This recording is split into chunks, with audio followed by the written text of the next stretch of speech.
Perón hizo alguna vez y quedó en Sí, la memoria popular, sí, cuando dijo que la víscera más sencilla del hombre es el bolsillo. sí.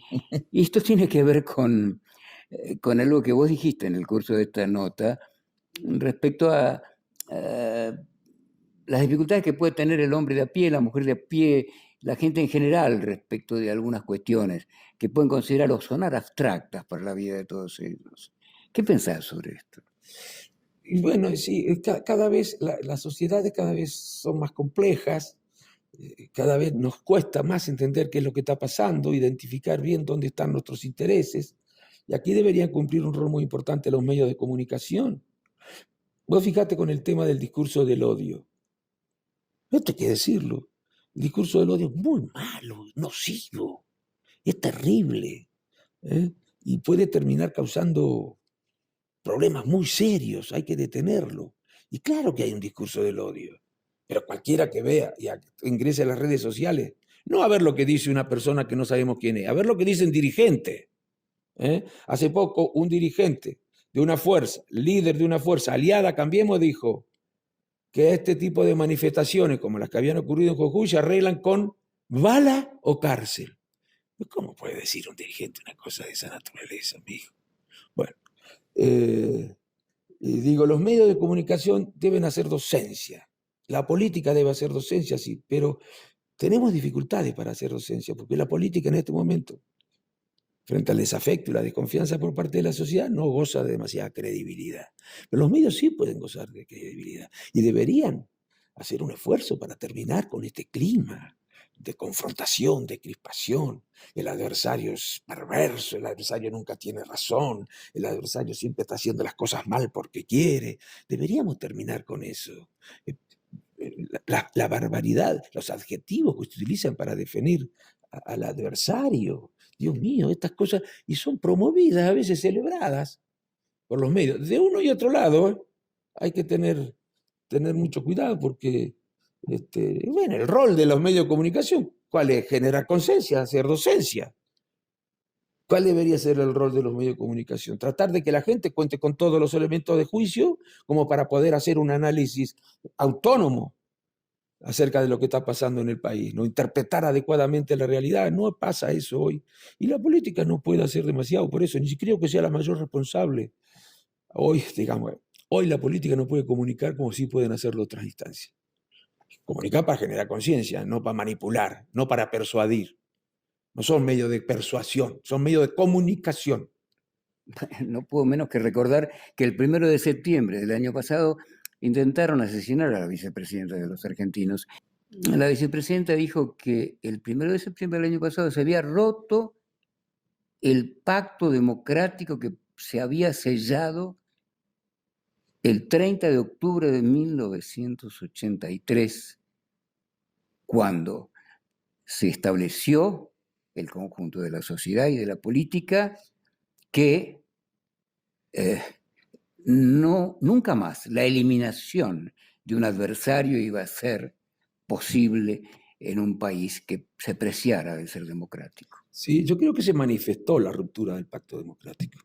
Creo que el pacto democrático, aunque no tan explícitamente, en realidad se había manifestado también en las marchas que se hacían cuando la cuarentena y todo eso, cuando le decían al gobierno que era una dictadura constitucional, que avanzaba sobre los poderes de la República con la ley de emergencia administrativa, cuando le decían, le hacían, comparaban a la cuarentena con el gueto de Varsovia, la democracia, me acuerdo, hubo un artículo escrito por la oposición, está amenazada como nunca. Eso todo el mundo sabe que es falso, absolutamente falso. Pero deslegitimar a un gobierno es una cosa muy seria, ¿eh? Porque el gobierno no aplicaba las políticas neoliberales. Entonces decían que era un gobierno que no era democrático, que parece que tenés que aplicar esas políticas, si no, no sos democrático. Y eso no solamente pasa en Argentina, pasa en muchos otros países del mundo. Bueno, deslegitimar un gobierno es un problema muy, muy serio. Una vez que se apodera la idea de que ese gobierno no es legítimo, ¿qué pasa? Bueno, eso ya era una conducta que no podía sino revelar cierto descuido por lo que era pacto democrático, lo que es el pacto democrático que habíamos logrado acordar a partir de 1983. Sí, lamentable, lamentable. Se cruzaron líneas rojas. Y a mí me llama la atención que la Unión Cívica Radical, que sufrió mucho esto, pues nosotros lo sufrimos en los 80, no haya aprendido. Nosotros decíamos en ese momento a la oposición que no hagan a nadie lo que no les gusta que le hicieran, no les gustaría que le hicieran a ellos. Bueno, hoy estamos haciendo nosotros cosas que no nos gustaría que nos hicieran a nosotros, los radicales. El gobierno tuvo que enfrentar muchísimos problemas y no es menor el de la gran incomprensión. Vieron las dificultades como un aliado desde el punto de vista electoral en la oposición. Casi diría, la pandemia fue un aliado, porque sabían que no iba a poder mejorar la situación económica y social heredada en el 2019, que se iban a generar complicaciones y era necesario hacer un esfuerzo para que la sociedad creyera que las complicaciones que se generaban no era culpa de la pandemia, culpa del virus, sino del gobierno.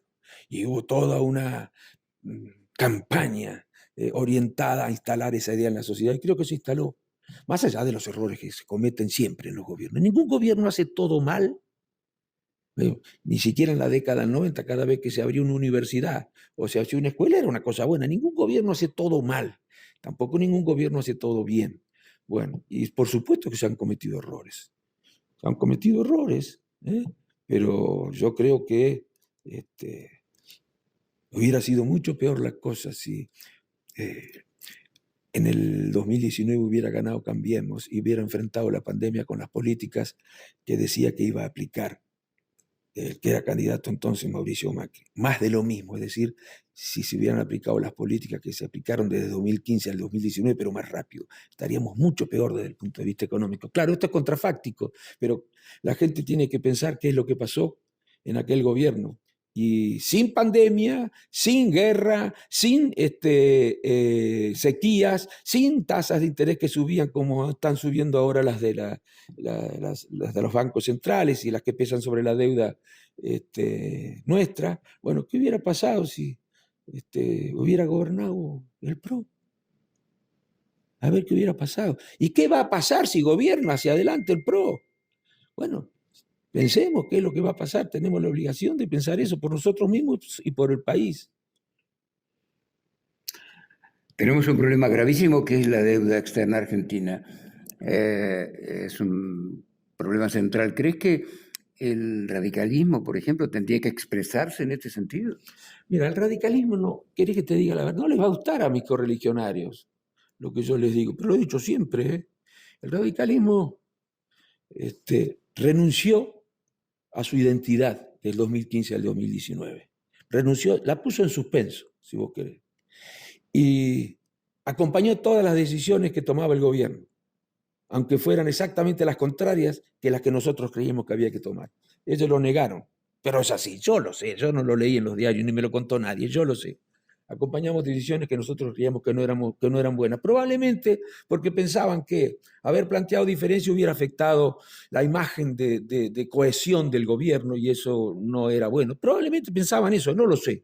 Y recién ahora ha empezado a hacer alguna tímida crítica respecto del endeudamiento. Pero eso fue un error garrafal, tal vez obligados a cometer ese error por lo que habían hecho antes con el endeudamiento privado que no se podía pagar. A ver, lo que no saben los argentinos es que el gobierno de Macri terminó en default. ¿Por qué en default? Terminó en default porque modificó unilateralmente las condiciones de pago de la deuda en pesos. Es decir, lo que vencía en un año, le dijeron, no, te lo voy a pagar otro año, unilateralmente. Eso literalmente se llama default. Bueno, y como no tenía plata para pagar esa deuda, tengo que ir al Fondo Monetario Internacional para evitar que el país estallara. E incluso llamaron a la oposición a la oposición, a Alberto Fernández, para que tuviera una actitud responsable y no hiciera olas en ese momento tan crítico, que fue el que se produjo después de que perdieron las PASO, para que no se produjera una crisis como la que se produjo en el 1989, entre otras cosas por la acción de la oposición. Bueno, y Alberto Fernández actuó con mucha responsabilidad. Deberían tener en cuenta eso también, ¿no? No, yo no creo que haya habido ahora la misma comprensión, de ninguna manera, ¿no? De ninguna manera. Y las cosas que dicen el gobierno va desastroso, ¿de dónde sacan eso? A ver, ¿qué confusión de qué elemento? Inflación. Hubo muchos gobiernos con inflación. Y fueron gobiernos que defendieron los intereses nacionales. Y nosotros lo sabemos. Eso es radical, seguís siendo radical. Sí, hombre, ser radical, ahí me dicen que yo no defiendo al revés. ¿Cómo se defiende un partido? ¿El partido político qué es? ¿Es una herramienta electoral? Sí, por supuesto. Pero antes que una herramienta electoral, es un conjunto de ideas, de valores, de principios que naturalmente se traducen en programa de gobierno. Eso es un partido político. ¿Eh? Y defender un partido político es defender esas ideas, es defender esos valores, es defender esos programas. Si vos acompañás a dirigentes que están a cargo del partido coyunturalmente y traicionan o por lo menos no respetan esas ideas y valores, bueno, tenés que decirlo. Yo no sería radical si el Partido Radical hubiera defendido siempre las posiciones que está defendiendo desde el 2015. Yo no me hubiera afiliado al Partido Radical, ni Alfonsín, ni Ilia, ni Levenson, que se hubieran afiliado a la Unión Cívica Radical. Y claro que sigo siendo radical, lo que, como dijo Alfonsín, yo estoy siempre en el mismo lugar, los que se corrieron a la derecha son otros. Yo no. Y por supuesto que me matan. Por todos lados está bien. Vamos a ver qué dice la historia. Vamos a ver qué dice la historia. Ahora mismo, sumando determinados actores, personalmente pueden ser respetables, pero que representan valores que nada tienen que ver con una concepción humanista, como la de la Unión Cívica Radical, que concibe el interés general como el bienestar de todos.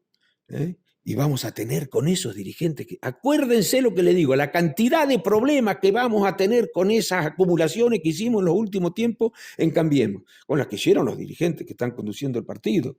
Van a ver los problemas que van a tener. Se van a agarrar la cabeza en poco tiempo.